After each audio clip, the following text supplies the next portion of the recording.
Hé papa, enfin je suis soulagé. Plus de douleur d'articulation ni dans la poitrine, plus de fièvre, plus de vertige et je respire normalement. C'est quoi ton secret? Oh mon fils, j'ai beaucoup souffert à cause de ton état de santé inconfortable dû à cette maladie appelée anémie SS. Grâce au centre de recherche scientifique hospitalier NIECA et de son produit BET, ton état de santé s'est amélioré et ton tout dernier examen de l'électrophorèse montrait AA au lieu de SS. BET-SS, c'est un produit rénovateur des cellules sanguines falciformes et très efficace dans les traitements de l'anémie SS. J'ai une santé de fer. Peut-on vraiment guérir de l'anémie SS? Comment attrape-t-on l'anémie SS? Le centre hospitalier de recherche scientifique NIECA, situé sur l'avenue Kisangani numéro 8 dans la commune de Ngaba, référence maison communale de Ngaba, vous attend à bras ouverts et bienvenue à tous pour des solutions efficaces. Des pères et des mères, Mbote Nabino, Boy Bola, mon émission sur mon colombo Lelo, effet patriotique avec Abécho le Trésor Lumbu, Yenaïne Tukuru Makambo Mboka Congo. Bienvenue à tout le monde pour tout le midi. Parce que je m'ai mis sur mon colombo Lelo, Boy Balamu, Abécho le Mbote Nayo, bienvenue à Congo. Ouais, Mbote Ndeko Armand, Mbote Bandegonyo, Sobalandi, Bibalanda, Bissona Katia Basanga Congo, bah des pères et des mères, vraiment tous en la communication malgré troisième voyer. Troisième voyer, ndetoye poto hipsa peuple congolais, na musala na biso to sala raboza l'éveiller. Troisième voie Oya qui na 1990 pour empêcher Etienne Tshisekedi à la première ministre au détriment à Kengo Wadondo qui n'est pas de père et de mère. Donc Kengo Wadondo o azala qui atana 100 congolais té. Donc aza atana histoire na Congo té. Mais troisième voie yaki ko bima peut-être balonga ba écarter Etienne Tshisekedi na conférence nationale souveraine. Baya ko Kengo Wadondo to bandi ko mona ngo déjà awa na seni entre ceux qui est boto candidat ya église catholique na ECC na Kadima qui est le candidat ya majorité ya ba confession religieuse o balingi ba écarter mais nous restons vigilants to se laisser faire te Matoni Miki bano bala to bandi directement ba juste introduction o Abécho la constitution d'introduction ngo apato banda yango Abécho le ko mona ba confession religieuse ba bazali obele 8 ba ko ko bimisa mokoté ou à gérer Séné. Ou comment est-ce que nos crédibilité qu'aussi là et pas y a bah auto bien bateau nzambe bateau rempli la Saint-Esprit de comment est-ce que Saint-Esprit les athées. Donc est-ce que c'est dit que bah comme bah politicien bah politicien c'est tout l'église catholique et ce n'est plus l'église il y a autant bon yoko que nous en tant que chrétien la foi est individuelle mais je peux faire confiance peut-être en Mbongo ou soit na Utebi ou soit même na Donaze Chole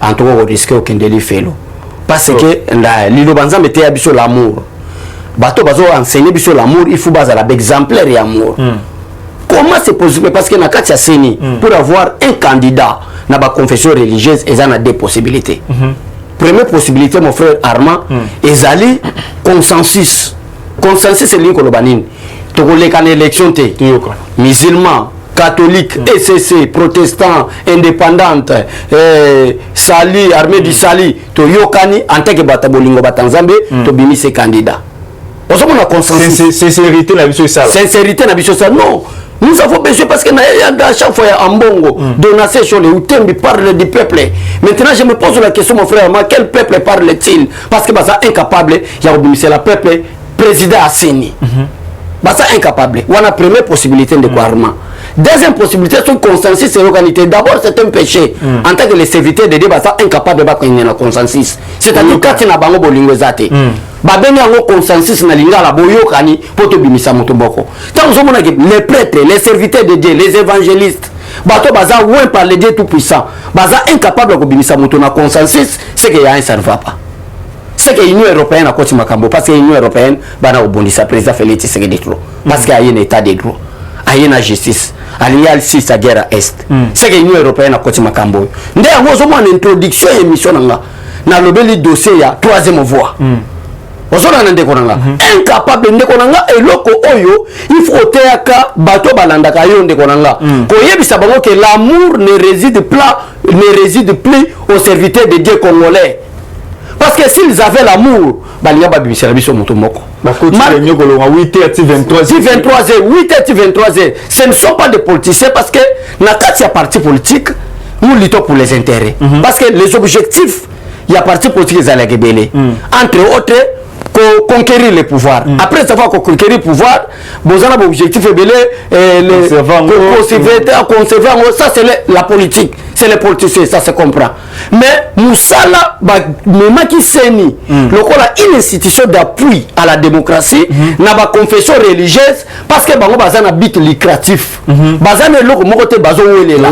Bazan est intérêt, mon côté n'a qu'à Bimsa Boutoua Seni, parce que Bango Bazan Basal et Nzambe. Il y a un autre que soit te met en haut, Congo la démocratie fait bien. Te met en haut le ministère intérieur, Bango Baké du fait que parti au pouvoir, n'a pas Bimsa Moutunaï. Tout ça, la démocratie, mon ya solo. Tout ça, on a la confession religieuse. Pour qu'on ait un intérêt dans la par rapport à les politiciens. Vous avez la différence. Dans les politiciens, il y a intérêt à vous pouvoir. Ils sont neutres. Neutres. Vous comprenez. Mais bateau bazan neutre, bazan intérêt dans la quantité. De 8h à 23h, incapable de même son consensus. Pour être babimisa président Seni. Les autres comme la troisième voie. Ou tembe babimisa proposition. Proposition à européenne. Proposition à écarter Denis Kadima. Oyo. D'ailleurs, avant de commencer la proposition, il y a un Arma. Deuxième voie. Deuxième voie. Troisième voie. Deuxième possibilité. Deuxième possibilité, le consensus. Serviteur de Dieu congolais. Bazalina Bolingote. Deuxième possibilité, chers journalistes Arma, aux Amaye les Belé. Le Boyo Kanité. Mais si il y a la possibilité. C'est pour que cette raison-là, je voulais expliquer la deuxième possibilité. Quelle est maintenant la deuxième possibilité? Du fait que vous, en tant que serviteur de Dieu, vous êtes incapable de choisir un président. Il y a un consensus, mais deuxième possibilité, il faut qu'on ait une élection. Pour choisir. Nous sommes combien de confessions religieuses? Nous sommes 8 confessions religieuses autant choisir. Total qui a récemment musulmans, église catholique, SCC, église indépendante, armée du Sali, na Kimbangiste. 8 confessions religieuses. Église indépendante du Congo. Orthodoxe aussi, 8 confessions religieuses. Donc, quelle élection? 6 va voter pour Denis Kadima. On a deuxième possibilité. 2 va voter pour Ebokoto. Ebokoto qui est le candidat? Il y a Donatien Cholet qui est le candidat. Il y a Mbongo qui est le candidat à SCC. Oh, le parrain a Bango à soutenir Bango pour écarter le président Félix Tshisekedi de l'Union européenne. Et beaucoup de de l'autre côté, ce sont des serviteurs de Dieu sérieux qui sont remplis avec le Saint-Esprit. Au bazar d'intérêt, quelle élection tu as mis Denis Kadima? Lokola leurs intérêts, Bamoni qui est Kozala et pas Denis Kadima, nde utembe a même biso troisième voie.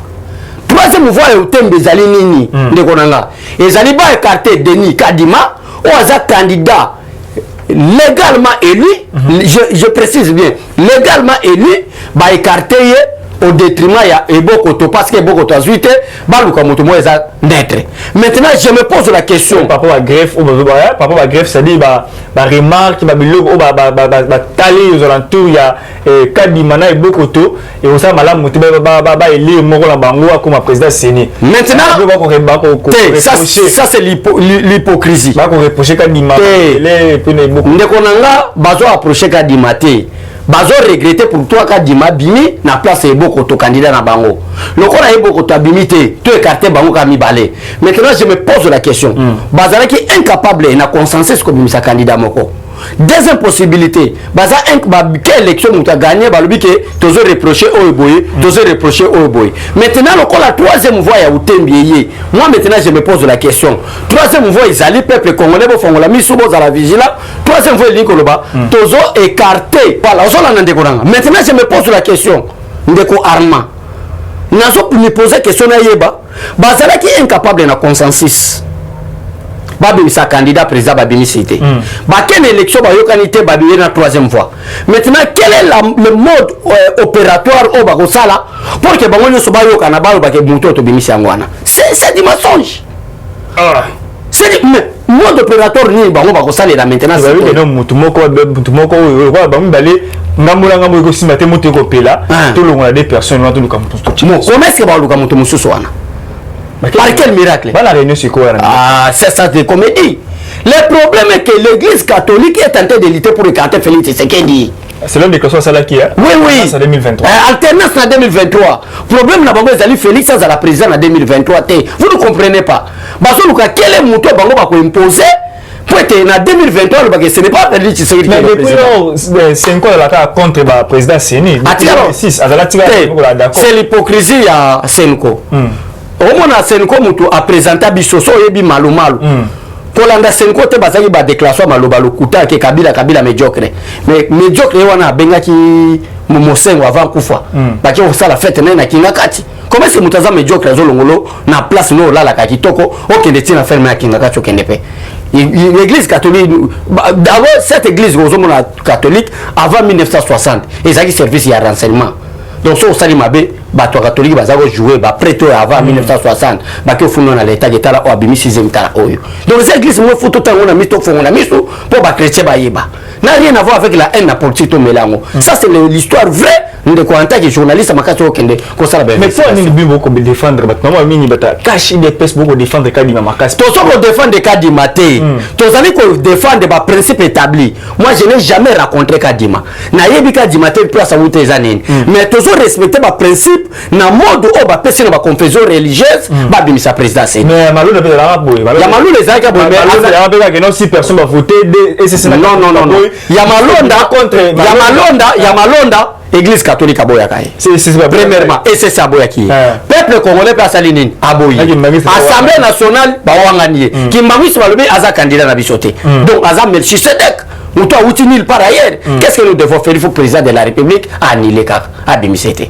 Mais à to yokani. To déposer ba combo penanini na assemblée. Le président de la Assemblée nationale a réceptionné en haut. Maintenant c'est l'église catholique et les CC qui pose problème. Le qu'on a basé la intérêt te basé la confession religieuse. Pourquoi pas rejoindre l'armée d'Israël, rejoindre une église de Réveil, rejoindre une église Kimbanguis, rejoindre une église orthodoxe. Le qu'on a basé minorité c'est l'intérêt à peuple congolais opprimé. Bimisaka Kadima, mais censé tous à la vigilance, et l'élection à la crédible, tout ça va principe, qui est au Kende, na troisième voie. Troisième voie n'a jamais aidé les Congolais et les Congolais. Ça, c'est l'expérience depuis 1990. La conférence nationale souveraine. Mobutu anyoko biso na dictature awa. Seul moyen ko bima pour être mboka na biso tombo mekende liboso ezalaki Etienne Tshisekedi premier ministre c'est le bassise il y a conférence nationale souveraine. Mais pas moi qui a fait Etienne Tshisekedi Congo kozonga plus beau à nouveau debout avant plus qu'avant 1960. Ba boy trois d'un Tshisekedi bima premier ministre ba yena troisième voie ezali nani Kengo Wadondo. Où est le Congo maintenant? C'est à cause à partir de Kengo Wadondo Congo est comme qui na décadence, Congo est comme qui na shit, Congo est comme qui kokwea Congo ndeko komemela biso bato lokola balora Désiré Kabila pour que un jour Joseph Kabila peut akota na kata carnet ya ba président ya République démocratique du Congo. Où est le Congo maintenant? Abesso ba ko lo bakeno ba confession religieuse ba promettre bango il paraît semblerait na ko confirmer il semblerait il paraît c'est le bactime ba publier sur qui même na 7 pour moi nango il semblerait que non ba ko promettre bango ba promettre ici confession religieuse na ba jeep na ba mbongo pour voter Kadima. Nana promettre bango Ozolanda nana promettre bango ndeko na démocratie corruption te ba promettre ndé église catholique na SCC nazo yebisa OK soki Kadima bimité botel biso candidat à l'Union européenne ou ya ko bimisela biso candidat à FCC oyo akozala choisi par l'église catholique ndeko na église catholique ne peut pas tromper c'est le combat tika ba aventure premier président Séni c'est Abbé Malumalu de l'église catholique bawanga na kate ba jeune bango azaki prêtre na bango ba jeune bango ndeko na l'église catholique c'est pour nous les ba jeune bango talaka awa na 2016 tu sais que derrière la puissance force to chasser Kabila to PC carton rouge bana ba même sur dialogue centre interdiocésain c'est l'église catholique pourquoi pour ba benga Kabila médiocre ba bi que Kabila jam médiocre Kabila ko tonga Congo te Kabila ko sala rien à Congo a dégagé vous comprenez de konanga maintenant tala lelo bango ba komi kolanda Kabila Olive Lemba komi ko benga bango voilà donc peuple congolais en tout cas au cas où Kadima bimité le corps a toqué la troisième voie mais tu soutenir qu'un candidat au bima n'a pas principe établi. Quels sont les principes établis? Tous les confessions religieuses, tous les 8 confessions religieuses, bazala d'accord. Le corps a pas boyi. Biso to coordinateur président bimi confession religieuse musu bazala d'accord te. Parce que Kadima a déjà élu la majorité, ça c'est la démocratie, c'est les principes na kobimisa président Seni mais église catholique balobi que non biso toyokani te tokenda consensus nga lokola principe atour oyo po te candidat to ndima SCC kimbanguiste orthodoxe musulman armé du Sali ça rappelle les étés donc candidat abima vraiment que tout le monde est d'accord ce qui maintenant tout le monde est d'accord c'est que tu as la première possibilité qu'à dimanche comme président. Voilà le problème. Et là, on a un grave écartement, c'est très dangereux. Nous avons été par quel miracle l'administration sous président parce que première possibilité à consensus, c'est incapable. Deuxième possibilité, majorité à gagner. Wangani, Balobi et Simbité. Maintenant, troisième possibilité, vous allez nini pour vous sur la d'accord. Incapable de remplir ça. Remplir le Saint-Esprit, donc tu sais pas mais ouais, tu as aussi un bango, la réunion minute, tu as aussi une mission moto, vous allez vraiment crédible lors de l'élection à la momie na mboka toboyi battre sur la député nous sommes postulé na été mais par quel majeur comme la bimi député donc ils ont mala momie ngité abesho le très dernier CG sur mon lelo Olive Lembe asali cellule juridique pour Royamba ba doléance il y a ba population elle maîtrise la fondation initiative plus quand même faut saluer en il faut pas saluer en c'est jouer avec les peuples congolais. Olive Lemba comme ça na peuple na cellule juridique na yao Mobile na outi la présidente de la République avec beaucoup de respect c'est une dame il faut respecter moi aussi mais idée bimi na kacha mwasione za démocrate serpent ya nyoka pour na conduire peuple congolais pour na conduire état de droit a créer cellule juridique la doléance na yo za fondation boye papa tala bango bobo ba vote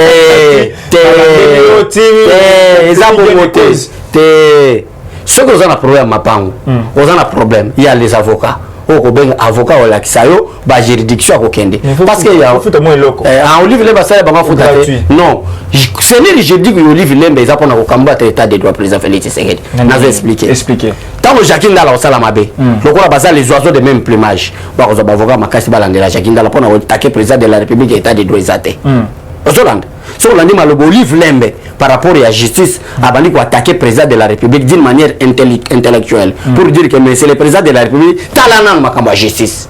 On se comprend. Et Balingi va profiter de le président de la République les magistrats sont aussi corrompus. Pour voir le état de deux salini est fandaté. Comment est-ce que Olive Lembe n'est lelo à comment qui a la cellule juridique?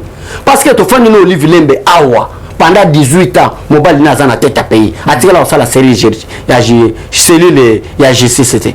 Car si on état de droit aligné à la justice, état de droit il y a impunité zaté donc c'est-à-dire dans bango impunité zaraki le côté zaraki là aligné à la alika les salés maintenant il y a l'état de droit aligné à va profiter est-ce que vous comprenez premièrement je félicite cette dame n'a reconnaître pas Félix Tshisekedi que Mobile Nazaki incapable de retirer l'état de droit c'est Félix Tshisekedi qui retire l'état de droit parce que moi on reconnaît que avec l'état de droit c'est-à-dire à l'époque où son mari était le chef de l'état il n'y avait pas un état de droit ça c'est premièrement. Deuxièmement, ezali pour combattre le président Félix Tshisekedi, c'est l'île rouge Olive Lemba Sali. Ezali pour combattre l'état de droit. Na lolenge ya mayele, na lolenge ya ruse. To combattre l'état de droit. Tant que banda ko kanga communicateur na biso, po bazo finga des injures publiques na ba institution à l'état, ba cellule na biso to créer et banda ke défendre bango na corruption, po ba ko m'appeler puissant.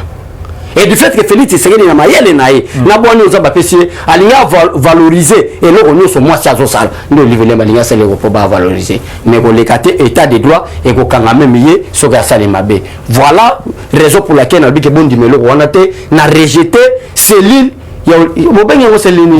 cellule juridique Olive Lembe wana na rejeter en bloc eza iloko te et ko contribuer le côté pourquoi na le contribuer le côté ndeko armand to fandi awa je ko asala ke lo ni po bakangaye cellule juridique Olive Lembe zalaki wapi Franco Dionga asala ki ni po bakangaye cellule juridique Olive Lembe zalaki wapi à défendre ngo et à l'époque azala encore première dame elingi zala na puissance pour na libérer ba innocent mais awa za première dame te awa ko tu batba ko lobaki azala makambo belé sans oublier que dossier mo bazako sambisa na SAPI ba avocat vidéo tambola ba réseaux sociaux o ba lobaki Olive Lembe Olive ba sitaki na makambo wana par contre cellule wana il faut balandela ne yemo na Olive Lembe pour prouver que t'as des droits fan makambo ya est na makambo est on est l'endette avocat baloba militaire moi bien que ba futa ba Charles 15 c'est Olivier même qui le paye c'est lui le lobby c'est lui jeudi quoi zo créé wana ba avocat ko yemo gazuana ba bandena ko landela dossier ne wana pour prophète des droits yango zo mona ndeko na biso toza mayele c'est lui Olivier même ba ko créé pour combattre Fati. Merci beaucoup monsieur dernier sujet ba grève partout. Grève na ba médecin, grève na transco, grève na ba professeur les grève dans l'université ba kangi 1 minute au grève ba ko futa ba moté qu'on appelle Kabila ko réclamer un paiement na ya 6 mois. Te Kabila atika makambo un paiement wana zo tchola ba congolais. Donc Kabila pe le ba loi grève ko Kabila pe alinga ça la grève ya ki sénateur à vie. Peut-être habite là journaliste moi le dit que il est le seul président au monde, il est le seul ancien président du monde à un pays. Aza président, Aza sénateur à vie. Kabila, c'est journaliste, Kabila n'est plus le président. Ancien président. Non, la constitution n'appelle pas nos anciens présidents. La constitution de la République démocratique du Congo les appelle les sénateurs à vie. Un sénateur à vie n'est qu'un ancien président de la République. En d'autres termes, pour qu'on puisse t'appeler sénateur à vie, vous devez être élu président de la République en République démocratique du Congo. Sans être élu président de la République démocratique du Congo, tu ne peut pas être appelé sénateur à vie. Donc Kabila n'est plus sénateur, ancien président, il est sénateur à vie. Il faut tout le monde essayer qu'on ça l'appellation constitutionnelle. Voilà premièrement. Deuxièmement, Kabila, il est qui en tant que sénateur à vie? On va foutre à 4 000 $, 10 000 $, on va foutre à sénateur. Mais parce que nous foutons 680 000 $. Qui nous quitté en attendant qu'on a pour ça transco parce que faut Kabila 680 000 $ américains 100 000 200 000 300 000 400 000 500 000 600 000 il y a 780 000 donc 680 000 $. On dit qu'avec 100 000 $, Arma va payer au Kaboy vie comme hier ta vie devient heureuse 100 000 $. Mais Joseph Kabila c'est là à la boule, il y a 680 000 $ américains. Je crois que mon secrétaire général IDP Sassara avec le président de la République en fonction. Fatih a un paiement au détriment de Joseph Kabila à l'époque où c'est là à la boule était le ministre des Finances. Donc un paiement, on a eu qui va le payer 6 mois. Pour nous, on a 6 mois, il faut un paiement qui a 10 ans. Parce qu'il est déjà riche. Il y a qui le la militaire en 1997. Azul mon va ça va faire m'amener le Kingakati. Azul mon va congolais. Attends foutu pété. Est-ce que Kabila a encore réclamé na moni au défait Kabila va foutu été. N'habitez vous ndekona yo wana mwasi nazo tonga ba immeuble pour na ba sinistré. Parce que na bon ebele. Ba égal ba bomela biso ba égal ba entreprise pour na sala ba égal. Olivier Lemba a compte 40 na bato basala comptabilité ba benga ke fournisseur. Olivier Lemba a fournisseur ya ba entreprise minene awa. Ti fake et c'est imposé que quand toi socio équité parce que Olivier Lemba aza motoyo asala ka fake ezala parce que ba entreprise makasi ndeza na maboko na bango. Ba kolela 680 000 $. Bazo bongisa félicitations au ministre des Finances Nicolas Razali ko bloquer le Coran. Merci beaucoup Bandero Balandi. Donc vraiment la souka Bécholé. Dernier mot pour tout cette émission na biso mokolo lelo. Merci Nayo. Merci na internaute na biso ya basanga Congo. Bato ba pesa biso ba conseil pour te communication kende liboso. Donc les gens ndeko mo buti ofinga ngawa lobi Bécholé ye matame bilobela to sala bilobela te. To défendre ande mboka pour Congo na biso kende liboso. Merci na bino ba conseil ba remarque na bino bo sala ka pour te Congo kende liboso. Nzamba lola pambola bino. Totondo boton de Bécholé en disponibilité. Bandero Balandi donc vraiment la souka na émission biso maman Elise on a pêché mbote Frank Kausoko bikende bizonga na pêché mbote mais na bien to ko mona mi ko mazali ko ya terre mons ti renseigne sur ma caméra vers machine. Merci beaucoup nayo to ko mona mi ko zako ya soki Yesu nanu a zongite bye. Eshima, votre magazine qui bat au rythme de l'actualité. Retrouvez la nouvelle édition. Exclusivité, Barnabé Mwakadi, les recordmen des chiffres. Jamais la forte mobilisation des recettes et les performances de la Direction générale des impôts n'ont défrayé la chronique comme c'est le cas maintenant. Des exploits jamais réalisés sont atteints depuis la nomination du nouveau directeur général Barnabé Mwakadi Mwamba. Classé meilleur élève par l'inspection générale des finances en mobilisant 1100 milliards de francs congolais pour le mois d'avril, le directeur général Barnabé Mwakadi a sorti les grands jeux en mettant en pratique ses 27 ans de carrière au sein de la DGI. Il connaît les secrets des chiffres. En un an, plusieurs avancées sont réalisées. La traçabilité de recettes grâce à la numérisation et la digitalisation de la procédure des déclarations et paiements d'impôts, l'amélioration, les renforcements de capacités humaines et institutionnelles, la lutte contre la fraude fiscale. Le directeur général de la DGI, Barnabé Mwakadi Mwamba, veut répondre au mieux à la vision du chef de l'État Félix Tshisekedi grâce à une gestion orthodoxe. Focus, José Mpanda, blanc comme neige. Interpellé par l'Assemblée nationale, le ministre de la Recherche scientifique et innovation technologique a réussi à démontrer le réel problème de l'observatoire volcanique de Goma, mais également la nécessité pour l'exécutif et l'autorité budgétaire d'accorder à la recherche scientifique la place qu'elle mérite sur le plan budgétaire. Parité de Joseph Kasavubu à Félix Tshisekedi, les premières dames et les rôles prépondérants. Nation, Bukanga Lonzo, quelle suite après les refus de la levée d'immunité du Sénat? Enquête, l'Office congolais des contrôles se perd dans sa mission. Et Chima revient sur l'histoire des leaders africains assassinés. Les forces et faiblesses de la RDC dans ses relations internationales. Culture, rituels et coutumes des Bashi. Retrouvez l'intégralité du magazine Eshima dans les kiosques. Eshima Magazine, un nouveau standard d'information.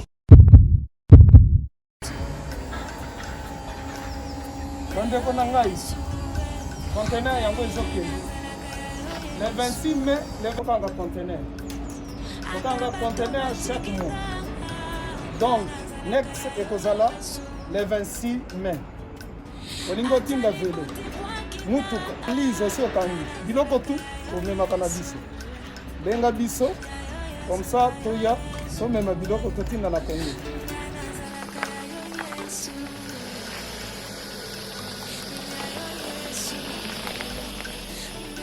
Bandeko kari yango oyo touti kozongo ezokende Kinshasa oza na mutuka pesa biso ezokende. Merci.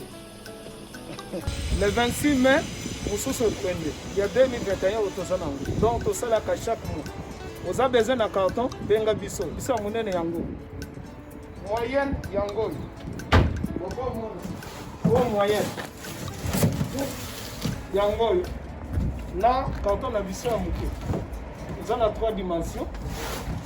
Oyo solingi otinda benga biso tozozwa ba vélo, tozozwa ba valise, mituka tozozwa donc eloko tout tozomema na Kinshasa. Merci beaucoup. Mutuka, vélo, salon, biloko andako, biloko tout tozomema. Donc, vous hésitez que vous benga biso tozala na pona